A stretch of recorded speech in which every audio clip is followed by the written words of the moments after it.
Hello everyone, मैं मिथुन सिंह स्वागत करता हूं आप सभी का। आशा करता हूं आप सभी बहुत अच्छे होंगे। बात करेंगे Vinoba Bhave BEd second semester के प्रीवियस ईयर क्वेश्चन पेपर की लर्निंग एंड टीचिंग का ये क्वेश्चन पेपर है। पेपर नंबर 6 24-26 का ये सेशन का पेपर आपके साथ में साझा कर रहा हूं। इसकी परीक्षा 4/11/2025 को हुई थी, लेकिन ये वीडियो आप 22/11/2025 को देखेंगे। मैं वीडियो तो 4 को ही शूट कर रहा हूँ, लेकिन ये वीडियो आपको लेट से दिखेगी। इसकी वजह है मैं अपने रूटीन को बहुत ज़्यादा जो है प्रायोरिटी करता हूँ। 22 को मैं वीडियो शूट नहीं कर पाऊंगा, इसलिए एडवांस में ये वीडियो बना रहा हूँ। उस दिन ये वीडियो आ जाएगी। उस दिन मैं व्यस्त हूँ, काम है मुझे। जब भी मुझे, मैं आपको ये क्यों बता रहा हूँ जानते हो? इसकी वजह क्या है कि आप भी अपने कैलेंडर को सेट करें, और जब भी आप बिजी रहोगे तो इस तरह से डेट वगैरह सेट कर लें, और उस दिन क्या आप काम कर सकते हो उसको ध्यान में रखिएगा। चलिए, एक मैसेज था वो देने की मैंने कोशिश की है कि पंचुअल आप कैसे रह सकते हैं। एक और बात मैं आपको बता दूं, विनोबा भावे के जितने भी पिछले 5 साल के क्वेश्चन पेपर हैं, आपको सिर्फ और सिर्फ 49 रुपीज में ये सारे पेपर अवेलेबल करा दिए जाएंगे, ताकि आपका एग्जाम बेहतर ढंग से जा सके, आप क्वेश्चन के पैटर्न को समझ सकें। दूसरी बात, 199 रुपये में आपको सजेशन मिलेगा, और मुझे लग रहा है कि ये आप लेंगे तो ज़्यादा बेहतर होगा, क्योंकि इसमें PYQ आपको फ्री ऑफ कॉस्ट अवेलेबल करा दिया जाएगा। साथ ही साथ जो आपके 5 पेपर हैं सेमेस्टर 2 के, उसमें MCQ पूछा जाता है, वो आपको अलग से मिल जाएगा। शॉर्ट क्वेश्चन आंसर पूछा जाता है, वो अलग से मिल जाएगा। लॉन्ग क्वेश्चन आंसर है वो आपको अवेलेबल करा दिया जाएगा। सिर्फ 199 रुपये में साथ में PYQ मिल जाएगा। जिन्हें चाहिए होगा, यहाँ से मेरी ईमेल आईडी आप देख लें, yourmithunsingh@gmail.com पे आप मुझे मेल कर सकते हैं। इंस्टा पे अगर आप हो, डू फॉलो मी @imithunsingh, वहाँ के आप मुझे व्हाट्सअप कर सकते हैं 7979054474 पे। ठीक है जी। एक और बात, सजेशन हम लोग तैयार कैसे करते हैं वो जान लें, उसके बाद आप डिसाइड करना कि आपको लेना है या नहीं। पिछले 10 साल के जितने भी प्रीवियस ईयर क्वेश्चन पेपर हैं, उस क्वेश्चन के पैटर्न को फॉलो करते हैं हम लोग, और जो अभी लेटेस्ट में एग्जाम पैटर्न है, 2-3 सालों से जो क्वेश्चन पूछने का तरीका बदला है, उस पर हम लोगों का ध्यान रहता है। और विनोबा भावे के सेकेंड सेमेस्टर के जो सिलेबस है, उसके आधार पर हम लोग सजेशन तैयार करते हैं। और आखिर में मेरा खुद का एक्सपीरियंस, मैंने BEd MAd कर रखा है, नेट एजुकेशन की तैयारी में कर रहा हूं। इससे भी ज़्यादा इंपॉर्टेंट ये है कि पिछले 2-3 सालों से लगातार सजेशन पे मैं काम कर रहा हूं अलग अलग यूनिवर्सिटीज़ में। इससे आपको फ़ायदा मिलेगा। डिटेल तो मैंने पहले ही बता दी। तो चलिए, लर्निंग एंड टीचिंग के पेपर को देखते हैं, किस तरह के सवाल आए हुए थे।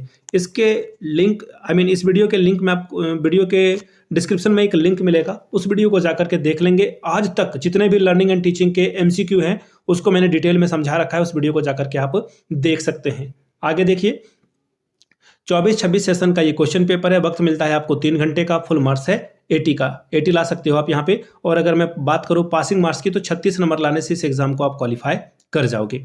चलिए देखते हैं ग्रुप A से। पहला सवाल देखिए क्या है। बोला गया है 10 अलग अलग MCQ का आंसर आपको करना है, 2-2 नंबर मिलेगा। पहला सवाल, in which of the following teaching, learning, presentation, shaping of a response is called for. देखिए, शेपिंग वाले वर्ड पे ध्यान देना। हिंदी में जो वर्ड है आपको, वो मैं आपको दिखा दूं। निम्नलिखित में से कौन से शिक्षण अधिगम प्रस्तुतिकरण में व्यवहार रचना के लिए उपेक्षित है? देखिएगा, ये व्यवहार वाला जो वर्ड है ना, ये बहुत क्रूशियल रोल यहाँ पे प्ले करेगा कि व्यवहार के बारे में आपको बात करनी है। जब भी आप आंसर दोगे तो व्यवहार के हिसाब से ही आपको आगे बढ़ना था। अब देखिए, यहाँ पे 2-3 ऑप्शन आपको दिख जाएगा, और उनमें से एक सही ऑप्शन आपको चूज करना है। पहला है लेक्चरिंग विथ एग्जाम्पल। कभी भी लेक्चर देकर आप बच्चे को बिहेवियर चेंज नहीं कर सकते, तो लेक्चर बहुत खराब मेथड माना जाता है। पहला ऑप्शन तो कट गया, हालांकि आप कुछ कुछ सब्जेक्ट को लेक्चर के माध्यम से ही पढ़ाते हो। दूसरा है डिस्कशन विद बज सेशन। ठीक है, अच्छी बात है कि आप लघु वार्ता करो, डिस्कशन करो, व्यवहार में इससे भी परिवर्तन आएगा, ये भी सही है। आगे देखते हैं कुछ और ऑप्शंस को।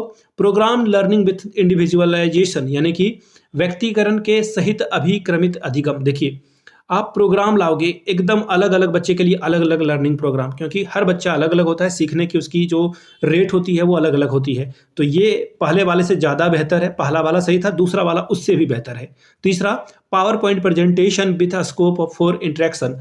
अंतः क्रिया के लिए आप पावर पॉइंट प्रेजेंटेशन दिखाओगे। देखिए, ये किस तरह की पढ़ाई है? ये 1 वे कम्युनिकेशन है, जहाँ पे वो प्रेजेंटेशन देख रहा है, वो खुद आंसर रेज वगैरह नहीं कर पाएगा, तो ये ऑप्शन तो आपका कट जाएगा। तो ऑप्शन 3 इसका क्या होगा? सबसे सही जवाब हो जाएगा। आगे बढ़िए B नंबर की ओर। Children whose mental age is lower than chronicle age are called.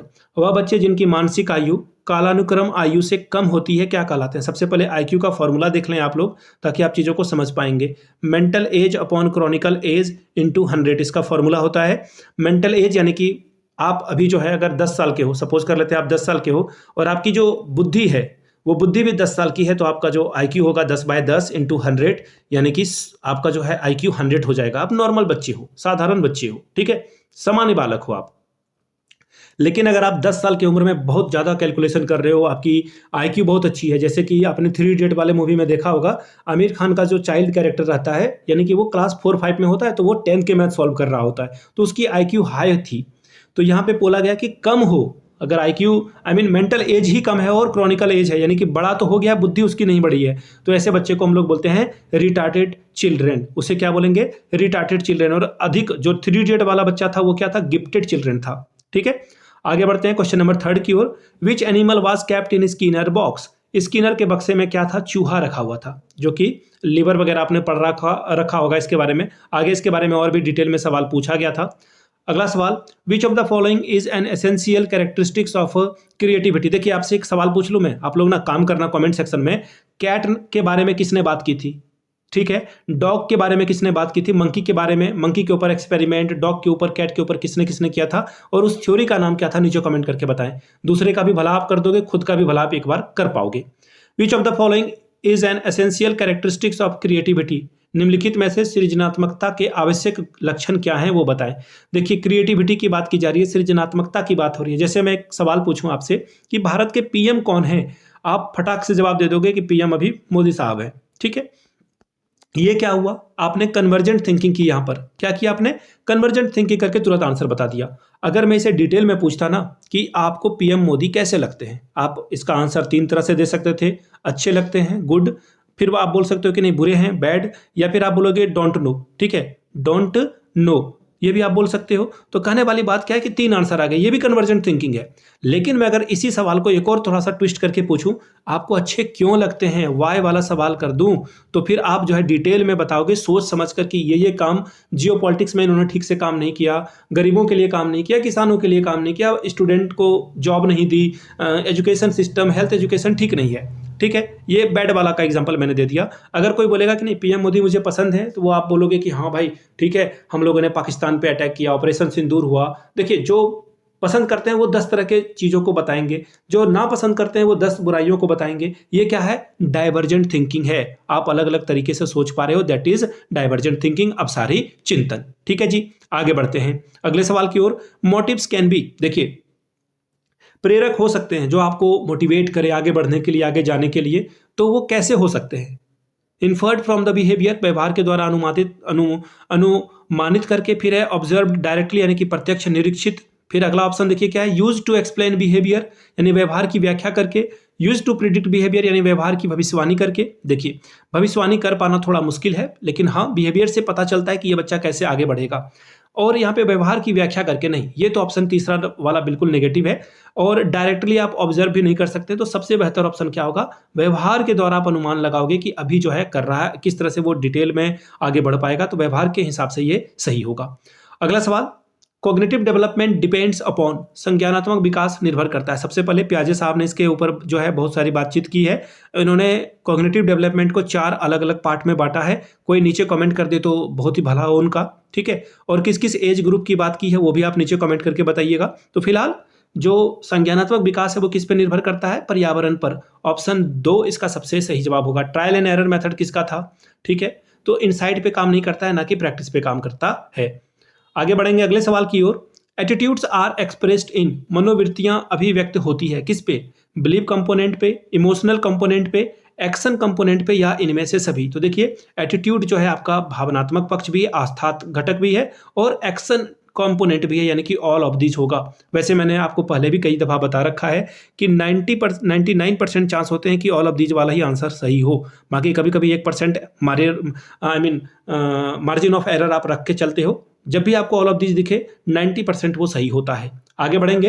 Who has considered forgetting as a passive mental activity? ये सवाल ना इतना कंट्रोवर्शियल है, लोग कमेंट करके इस पे जो है किताबें लिख सकते हैं। फिलहाल गूगल पे जाओगे तो इसका आंसर आपको मुनरो दिखेगा, कहीं पे जाओगे तो आपको फ्राइड दिखेगा, कहीं पे आपको रॉस दिखेगा। ठीक है, तो मैंने मुनरो इसको जो है सही माना है। लेकिन जब आप कहीं पे और जगह पे पढ़ोगे ना, तो ये फ्रॉइड के बारे में जान लीजिए थोड़ा सा। यहाँ पे इन्होंने पैसिव की बात की है, निष्क्रिय की बात की है। वहां पे सक्रिय जो है, फ्रॉइड साहब ने सक्रियता की बात की थी, ध्यान में रखिएगा, सक्रियता की बात की थी, एक्टिव लर्निंग की बात की थी। बाकी आपके जो नोटबुक को टेस्ट करेंगे, आपके एग्जाम कॉपी को चेक करेंगे, उनके ऊपर डिपेंड करेगा इस क्वेश्चन का क्या आंसर है।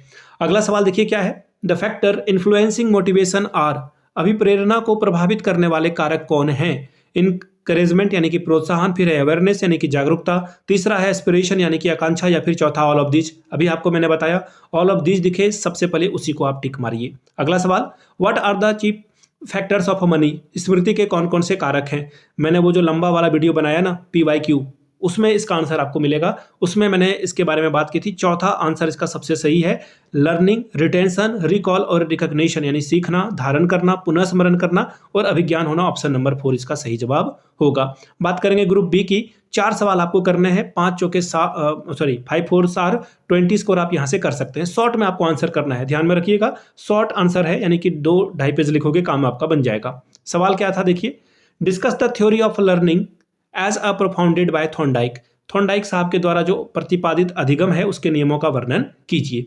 तीसरा सवाल, differentiate between classical conditioning and operant conditioning यानी कि शास्त्रीय अनुबंधन और क्रियासूत अनुबंधन में क्या अंतर है वो बताएं। अगला सवाल है, explain the concept of intelligence, बुद्धि के संप्रत्यय को स्पष्ट कीजिए। पांचवा सवाल, what do you mean by personality, व्यक्तित्व से आप क्या समझते हैं, इसके बारे में बात करें। छठा सवाल, mention the elements of creativity यानी कि सृजनात्मकता के तत्वों का उल्लेख करें। मैंने एक वीडियो बनाई है और शायद आप कम्युनिटी टैब के पोस्ट में जाकर देखेंगे ना, तो कम्युनिटी टैब में आपको मिलेगा जो मैंने सजेशन दिया था, नोट्स दिया था, उससे 80/80 का स्कोर, सारे क्वेश्चन वहीं से आए थे, नोट्स से आए थे।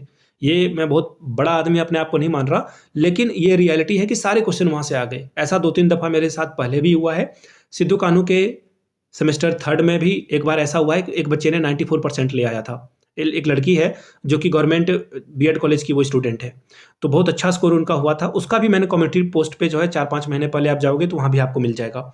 तो कई दफ़ा क्या होता है ना कि कृपा होती है या फिर आप उसे बोलो पॉजिटिव वाइब्स होता है, आप चीज़ों को सोचते हो और वही सवाल आ जाते हैं। इसमें बहुत बड़ी बात नहीं है। PYQ को आप ऑब्जर्व करिए, सिलेबस को ध्यान में रखिए, आपको आइडिया लग जाता है। बाकी एक्सपीरियंस से चीज़ें बढ़ती है, मैंने खुद पहले भी बता रखा है, बार बार बताना थोड़ा अजीब लगता है, बट मैंने BEd MAd कर रखा है और उससे भी बड़ी बात यह है कि मैं 2-3 सालों से इस पे काम कर रहा हूं, उससे जो है रिजल्ट आउटपुट आता है। Question number 7, discuss the chief principle of motivation, प्रेरणा के मुख्य सिद्धांतों का वर्णन कीजिए। 8वां सवाल, what are the characteristics of a good memory, अच्छी स्मृति की क्या विशेषताएं हैं बताइए। बात करेंगे ग्रुप सी की, यहां भी आपको 4 सवाल का ही आंसर करना है और हर एक के लिए 10-10 40 नंबर आपको मिलेगा। पहला सवाल, what do you understand by operant conditioning theory of learning. देखिए ऑपरेंट कंडीशनिंग 2 बार पूछ दिया, एक बार डिफरेंस में, एक बार यहाँ। Discuss it's important with its educational implication, सक्रिय अनुबंधन के सिद्धांत से आप क्या समझते हैं, सक्रिय अनुबंधन सिद्धांत के शैक्षिक निहितार्थ क्या है। 10वां सवाल, explain the nature of educational psychology and describe it's scope, शिक्षा मनोविज्ञान के स्वरूप को स्पष्ट कीजिए और इसके क्षेत्र का वर्णन कीजिए। 11वां सवाल, discuss the law of learning propounded by Thorndike, Thorndike के द्वारा प्रतिपादित सीखने के नियम की विवेचना कीजिए। 12वां सवाल, what are emotional development, describe the role of a teacher in emotional development of student, संवेगात्मक विकास क्या है, छात्र के संवेगात्मक विकास में शिक्षक की भूमिका का वर्णन करें। 13वां सवाल, explain the importance of motivation in the educational process, शिक्षा की प्रक्रिया में अभिप्रेरणा के महत्व को स्पष्ट कीजिए। 14 नंबर 14वां नंबर का सवाल है, what do you understand by maturity, what is the relation between maturity and learning, परिपक्वता से आप क्या समझते हैं, परिपक्वता और सीखने में क्या संबंध होता है, इसके बारे में बताइए। 15वां सवाल देखिए क्या है, why group method is one of the most effective teaching strategy explain. मेरा गला भर गया है, पता नहीं, सॉरी। समूह विधि सबसे प्रभावशाली शिक्षण नीतियों में से एक है, इसकी विवेचना करें। 16वां सवाल, how important are teachers for society explain, समाज के लिए शिक्षक कितने महत्वपूर्ण हैं, इसकी विवेचना करें। तो ये था आपका लर्निंग एंड टीचिंग का लेटेस्ट पेपर 24-26 का। अगर आपको विनोबा भावे के पिछले 5 साल के क्वेश्चन पेपर चाहिए तो ये आपको प्रोवाइड कर दिया जाएगा 49 रुपीज़ में, ठीक है। बाकी सजेशन आपको 199 रुपये में प्रोवाइड कर दिया जाएगा ताकि आप अच्छे से तैयारी कर पाएँ। इसमें PYQ आपको फ्री ऑफ कॉस्ट अवेलेबल करा दिया जाएगा। यहाँ से मेरी email ID आप देख लें, yourmithunsingh@gmail.com पे आप मुझे मेल कर सकते हैं। इंस्टा पे अगर आप हो डू फॉलो मी @imithunsingh, बाकी आप मुझे व्हाट्सअप कर सकते हैं 7979054474 पे। वीडियो को यहाँ तक देखने के लिए आप सभी का बहुत बहुत शुक्रिया। Have a good day.